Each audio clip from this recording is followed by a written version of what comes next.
Hi, I'm Yvonne with your Garden Companion. And we didn't have a chance to harvest too many seeds in the fall because we were too busy. So thank you for all your work. So now it's 2021 and we still have some time to stratify some of the seeds that need to be in a cold, moist environment.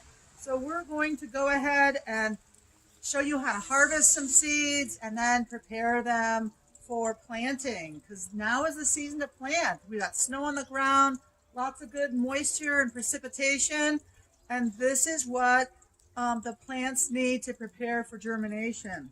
So the first thing you want to do is you want to go out in the wild areas.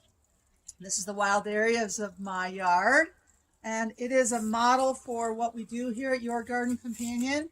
And we don't have everything clipped down to the ground, because that's not what happens in nature. In nature, Mother Nature, she's our model. So right now we've got some seed, and you can tell if a seed is ready if it pulls off. This is not going to be a good example today because it's wet and moist, so the seeds aren't going to pull off very well. But normally these seeds would just be pulling right off. You can see if you look really closely, these are the seeds right here. They're the fluffy part. And that little extra fluff is what helps them blow away. And my lovely assistant, botanist, right here is Chris. And Chris Linder, she's new on our staff. So what we would do is we would, first we'd look at the population. And we wouldn't just take what we see first. We'd look to make sure that we had plenty of plant seeds and reproductive plants in the population if we had gotten a permit from the Forest Service and we were out there.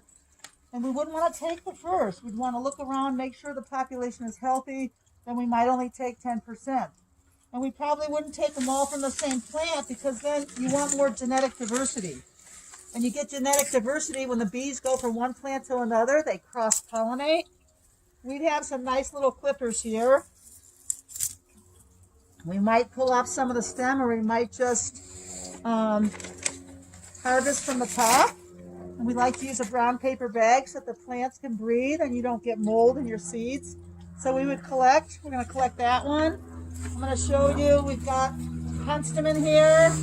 And the penstemon, this is Rocky Mountain penstemon. We have lots of seeds that are being left up. But once again, I'm going to look around and see what my population looks like. It looks good. And if you want to develop a stronger relationship, you might even refer to them as kin. And you might say, oh, well, we've got a lovely population here, you know. And in some cultures, they ask permission to take the plant. Is it okay if I take the plant? And not all of it. It might be a small amount, 10%, and that's only if the population is good. So, so I'm just going to go ahead and I'm just going to pull up a little bit. Of course, some plants propagate from their roots.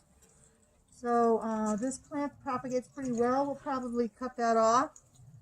But things are not going to pull off very well right now because, like I said, it's moist. We've got Rocky Mountain penstemon. I'm leaving quite a few stalks. Here's an example of how we did cut a plant, but we left some tall stalks, and look at the holes there. Those holes are meant for bees and other insects that need cavities. You know, a lot of times we think that this landscaping work, it's just about us. But that's been the problem. It's not just about us. And we got to quit thinking about us, and we've got to think about we. So we're thinking about the bees here. We're thinking about the birds that are going to come and harvest the seeds. I swear I've got 70 birds or so in the yard these days. I mean, right now they're not as active as they will be later, but it's not about me. It's about we. Okay, so first set of seed harvesting is to go out in nature, make sure the population is healthy, really sit with it for a while to see if this is the right thing to do. Only take a small amount, and then store your seeds upside down in the bag so that the seeds are collecting in the bag. And we'll label this with the species, the date, the location, And we'll put them in separate bags, and that way we don't mix up the seeds. We just have one bag here. Anyway, thanks. Stay tuned for our next section. I got my goggles. Some of the plants are prickly, so it's nice to have a set of gloves. Got my bag of seeds and kind of branches and everything. This is a Western Columbine. We grow a lot of that here, so we're just gonna use some of that seed. I've got a white tub that'll collect the seed as I go. Got a rolling pin in case I need that. And I can always put the seed in the bag and use my rolling pin. I've got a little blank 3x5 card for my label.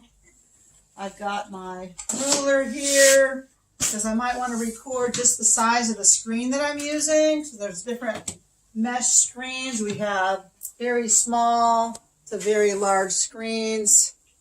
And this has really helped having these screens. So I'll tell you a little secret. They're panning for gold screens. And there's nothing more valuable than native species. So this is our gold right now. Okay, so I got my branches, and I'm just gonna crunch them in the bag. Normally I might transfer it to another bag, but I just like to do things simply. You know, we're just gonna crunch it. And every plant is different. And these are pretty small seeds.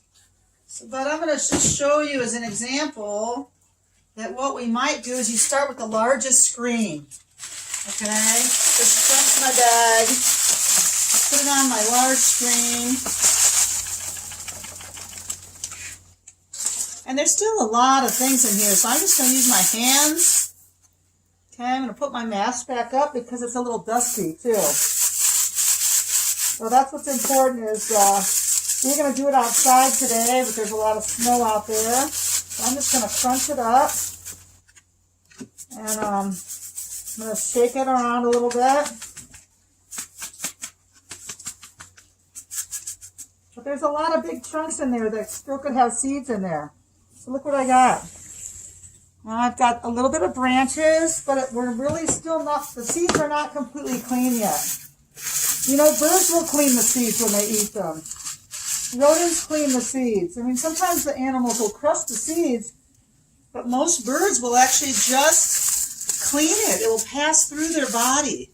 They might eat the fruit, but then there's seed left over. And then what do the birds do? They carry it to a new place. Because if you're a plant and you just drop your seed right there, it's kind of crowded right there. You know, you don't want to be by your brothers and sisters all the time. You got to go off. Okay, so that's what happens. The birds really help the plants. The plant says, hey, I'll trade you some berry for a little opportunity to spread my seeds around. So like the blue jay might take the seeds and go bury a bunch over here and here and here to go back, but then they forget. It's kind of good to know that birds forget too. It's not just us people. Okay, so now we've cleaned it a little bit more. There's a little bit less seed head in there. But what that means is there's a little bit more of that seed head right there. Let me just take what I just, the chaff and the seed, I'll put it on a little bit smaller screen. And now I'm just gonna,